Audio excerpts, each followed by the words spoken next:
Hi, so this is Abby Main. This lecture is pretty much called Thank You, President Nixon. So obviously it's about a lot of the legislation that President Richard Nixon signed during his time in office, which was pretty much during the 70s. I believe his time in office was 69 through 73 or 73 sounds right. Um, so anyways, so a lot of history in here, and obviously a lot of things come to mind to all of us when we think of the 70s because it was a big cultural change time. Maybe you're like me, and what you're going to think about when you think of the 70s is something like Star Wars coming out and all the how excited people were about the special effects that were in it.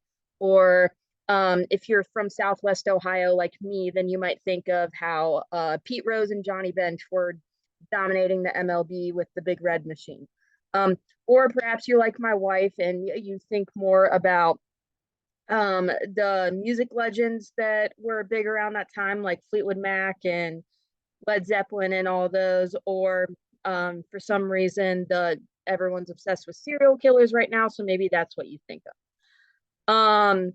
But mostly, in general, the 70s were a really big, high intensity time. I believe not as intense as the 60s as far as uh like political times. And probably I'm sure the 2020s haven't been so even keel so far.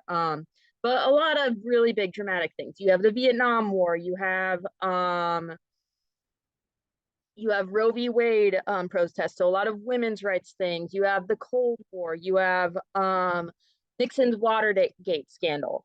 Um, but in general, like a really good thing was there was a lot of environmental awareness going on um, in the 70s. And there's a few reasons for that. One, the civil rights movement and then the women's rights movements of the 60s that brought a lot of young people into the idea of activism, which is really good. And once again, I think we're kind of seeing a similar time right now. Um, there are also several environmental crises that happened around this time. There was the Santa Barbara oil spill, the Cuyahoga River up near Cleveland caught on fire. That's something us in Southwest Ohio make fun of Cleveland a lot for. Paul Ehrlich wrote The Population Bomb about the issues with overpopulation and how we are going to essentially hit our threshold at some point. And then there was a big oil shortage, so prices were really high. So all this kind of like made young people a lot more environmentally active. And you also have like just the culture of the hippies who were really into nature in some way.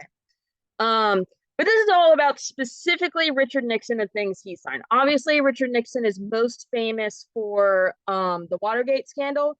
So he's not typically looked upon good by the American public. And also, interesting fact, as Dr. Langlois said in a couple other lectures, it's a little ironic that we don't associate Republicans with environmental activism now, but two of the most two of the best presidents for the environment were Nixon and Roosevelt, or Teddy Roosevelt specifically, Republicans. So interesting. I did read somewhere, and I didn't want to say that it's absolutely true because I'm not sure. I did read somewhere that it said that Nixon actually didn't really care about the environment and thought that environmental activists were really annoying and ridiculous, but just because the political pressure at the time, that's why he signed a bunch of this stuff. This all started with the first Earth Day happening, which we still celebrate now. So first one was April 22nd, 1970.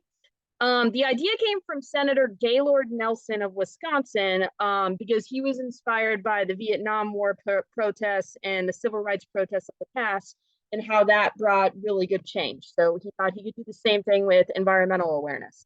So like I said, purpose was to bring awareness to environmental issues, so pollution, deforestation, conservation for wildlife, etc.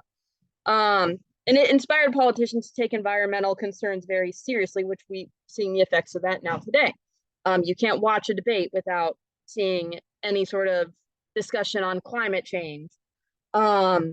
So like I said, it's still celebrated tonight today, and it's actually celebrated on the same day in over 190 countries. That's it's a huge deal in my opinion. And so this led to the formation of the EPA. So obviously, as most of us know, the EPA is the Environmental Protection Agency. Um, Nixon wrote a letter to Congress proposing the formation, and on December 2nd, 1970, he signed an executive order to launch the EPA that day.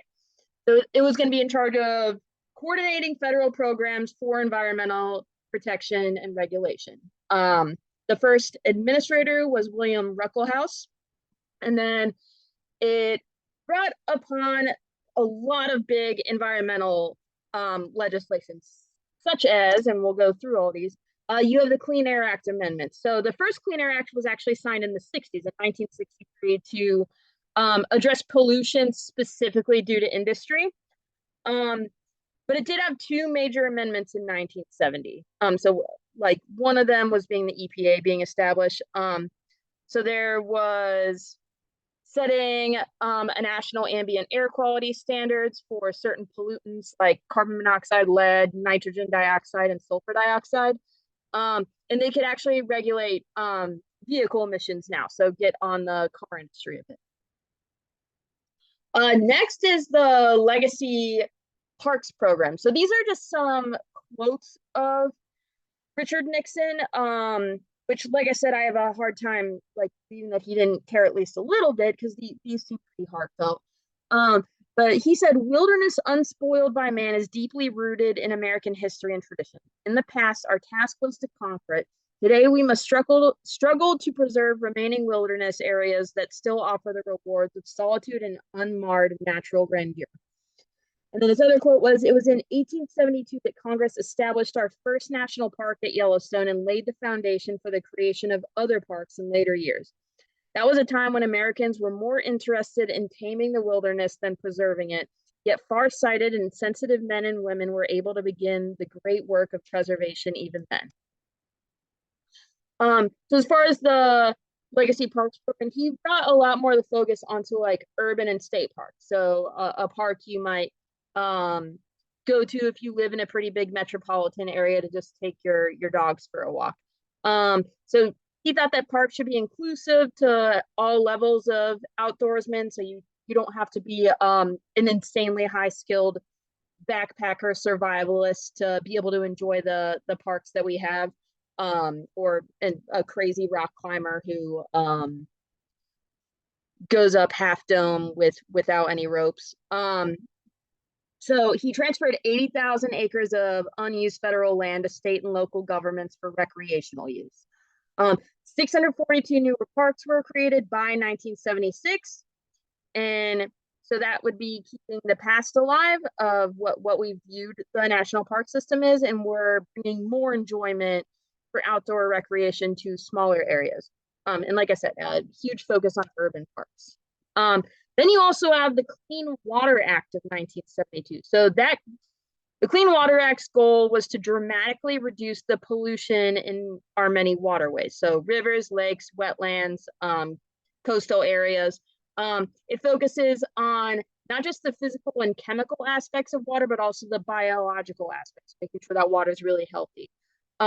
It improved both life for aquatic creatures, but also human life, because if we aren't drinking healthy water, that's not good for us.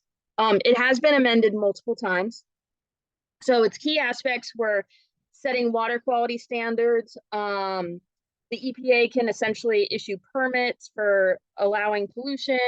You had point source pollution control, which point source means like we know exactly where the pollution is coming from. And then it also encourages the control of non-point source pollution. So like stormwater drains, and then also agricultural runoff. Like you can't necessarily put a specific point on that like you can with factories. And it protected wetlands, and that's been a big discussion in this course too. Then there was the Marine Mammal Protection Act of 1972. This was designed to protect marine mammals from exploitation, habitat loss, and other environmental issues. It made it illegal to take or kill a marine or harm, like torture, a marine mammal without a permit. And There were some exceptions, like the Native Alaskans, who they hunt marine mammals for food. There were exceptions made for them, which is good. Um, it created a marine mammal health program, designated some areas as sanctuaries for these animals. So if they're threatened or endangered or something, they were able to get these sanctuaries. So you could get rid of some of the activities that would put them in harm's way, essentially, or their population in harm's way. This brought success in recovering several marine mammals. So you got the gray whale, California sea otter, and several others. Um, Lastly, you have the Endangered Species Act of 1973. So this was one of the most important wildlife protection laws in the world. It was signed by Nixon on December 28th, 1973. So its purpose was to prevent the extinction of species that are threatened or endangered, especially due to human activities. It required scientific assessments to identify and list species as threatened or endangered. And I know all of us know this because we all look up what different species listings are. It gave money for critical habitats to be created, to manage and protect those specific species so that they don't go extinct. And then, of course, it made it illegal to harm, take, or kill these species or really harm their habitats. Violators in this situation can receive hefty fines or even have imprisonment. And with that, we will move on to the next lecture.